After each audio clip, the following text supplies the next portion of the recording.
Hello guys, mayroon ako ipapakita sa inyo. Meron kasing variety dito ng papaya na tumubo lang siya. Normally ito yung mga siguro mga tanim ito ng mga dating farmer dito nung nagkakaingin itong lugar na to. So meron siyang natira. Actually dun sa taas meron siyang natirang malaking puno. At dito sa baba nung nilinis ko, nung kinaingin ko, meron ding tumubo. So ito siya. Ayan siya guys. Hindi ko alam kung ano ang variety ng tong papaya pero ang dami niyang bunga. Like, oh di ba? As in, namumutik-tik talaga siya sa bunga. Di ba no?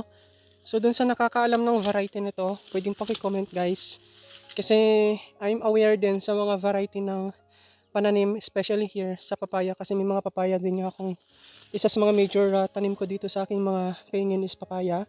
So ayan siya guys, violet yung tangkay niya. Ayun, tangkay ng dahon. Tapos yung tangkay ng bunga, ganun din, violet din. Pero berde naman siya. Oh. Tapos yan yung bunga niya. Ayan, makikita niyo yung bunga.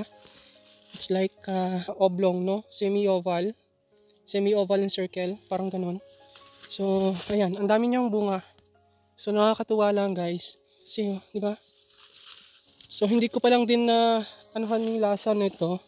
Kasi yung mga tanim ko dito is more on red lady. At meron din kaming red royal dito na variety.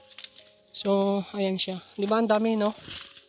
Pa-comment naman guys, mga nakakalam kung anong variety itong ganitong klaseng papaya. Thank you!